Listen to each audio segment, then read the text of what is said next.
ஹalleluya ஸ்தோத்திரம். தினம் நினைவுகூரும் சம்பவங்கள்.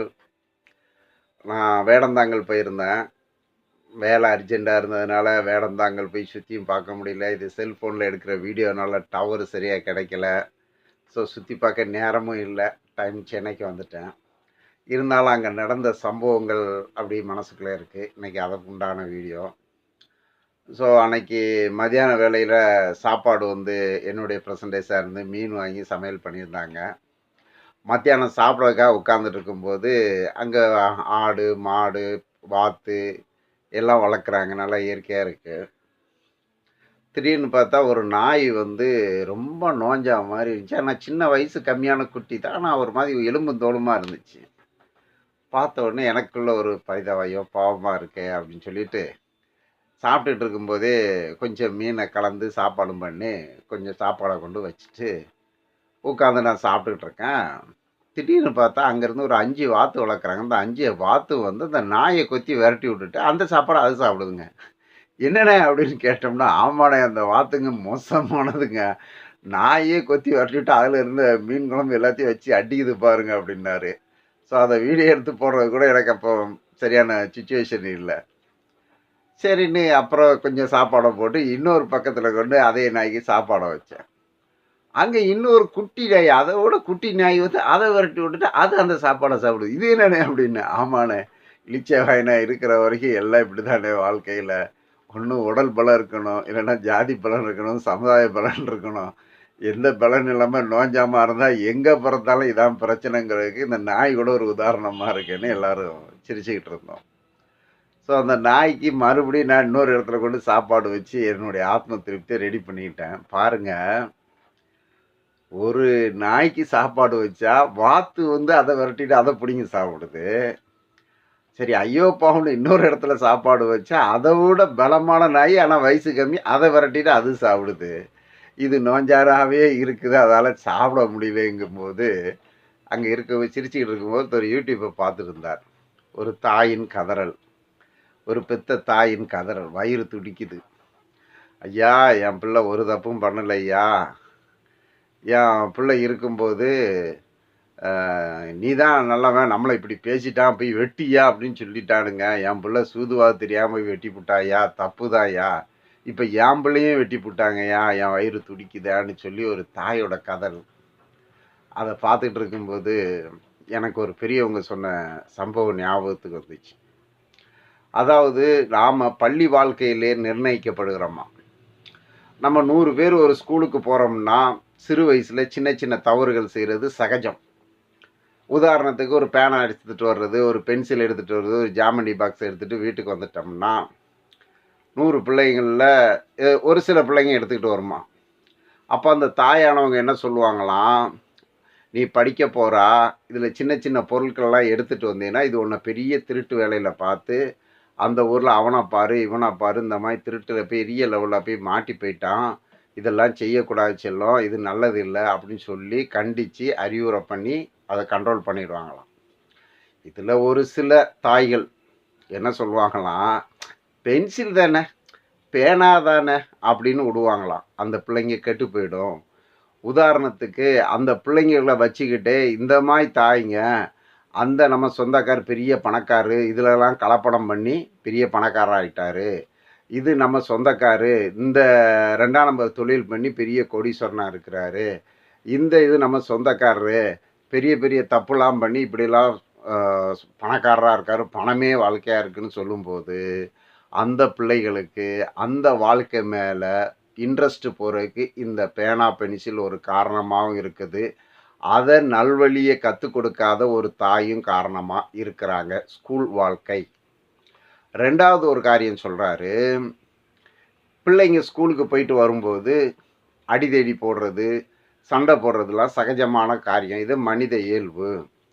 அப்போது அந்த தாயானவர்கள், தம்பி இந்த நம்ம வீட்டுக்கு பக்கத்து வீட்டுக்காரனை பாரு, நம்ம ஜாதிக்காக சண்டை போட்டான், நம்ம மதத்துக்காக சண்டை போட்டான், கடைசியில் அடிதடி வெட்டு குத்துன்னு ஜெயிலுக்கு போயிட்டான், அவன் வாழ்க்கை ஒரு கேள்விக்குறியாகி போச்சு. நீங்கள் படிக்கிற வயசில் இந்த மாதிரிலாம் தப்பு பண்ணிங்கன்னா இந்த மாதிரிலாம் கெட்டு போயிடும் செல்லம், நான் உன்னை பெற்று வளர்க்குறேன், நான் ஒரு தாயி, உன்னை அப்படி பார்த்துடக்கூடாதுன்னு கதறி துடித்து அந்த பிள்ளைகளுக்காக பரிதவிப்பாங்க.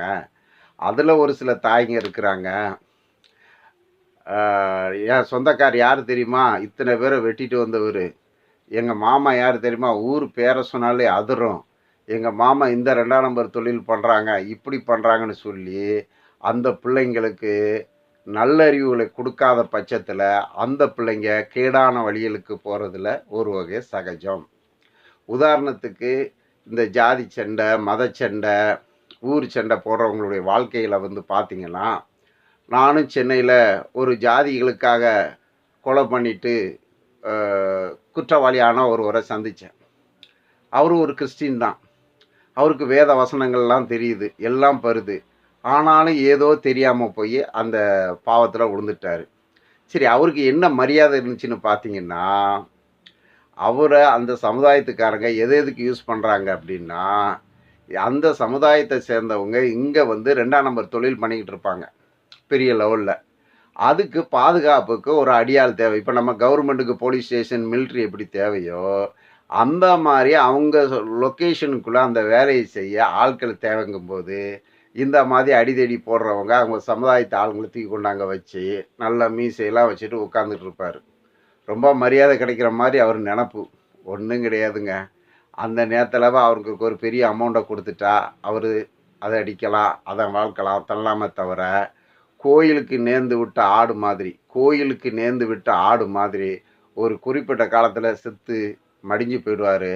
அந்த தலைவருங்க காரில் வருவாங்க, காரில் போவாங்க, காரில் செய்வாங்க. இப்போ பார்த்துக்காங்க, மதச்சண்டை நம்ம நாட்டில் நடந்துக்கிட்டு இருக்குது.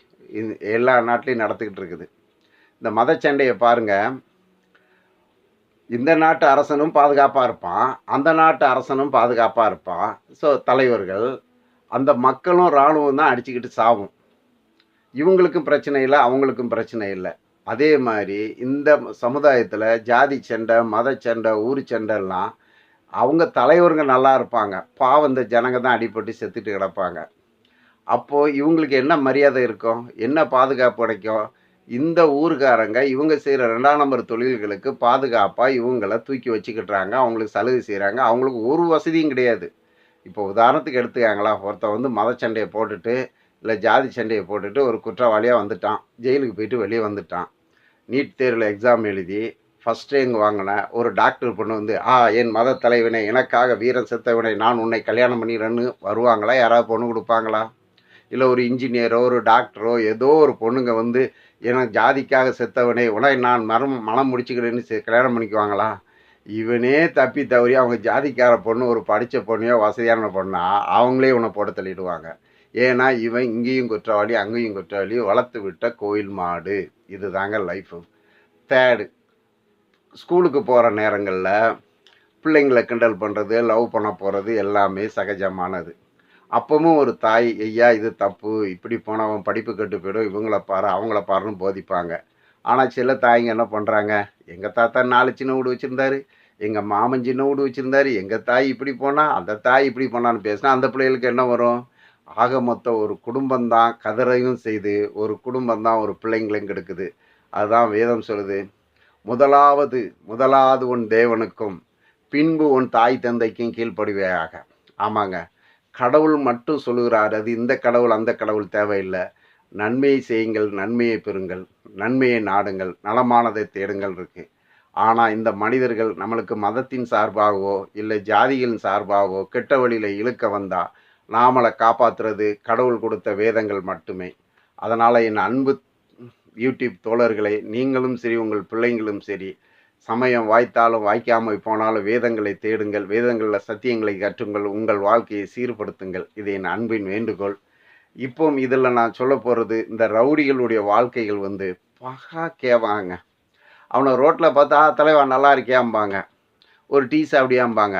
எந்த ரவுடியாவது வீட்டில் கூட்டி வச்சு, இது என் ஜாதி தலைவனுடைய ரவுடி, இவனுக்கு நான் டீ கொடுப்பேன், நான் வீட்டில் இருக்க பொம்பளைங்க பக்கத்தில் இந்த மாதிரி ஆளுங்களை கூட்டிகிட்டே போக மாட்டாங்க. என் கண்ணால் பார்க்குறேன்.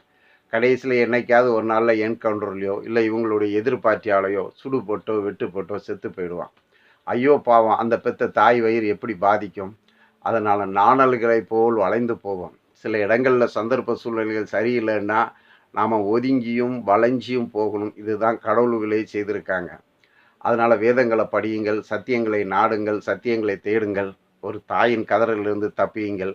யார் குற்றவாளியாக இருந்தாலும் அந்த தாயுடைய கதறல் மகா கொடுமையானது. பாதிக்கப்படுற தாயின் கதறல் மகா கொடுமையானது. அல்லேலூயா. கடவுள் இவர்களை ஆசீர்வதிக்கட்டும். ஆமென்.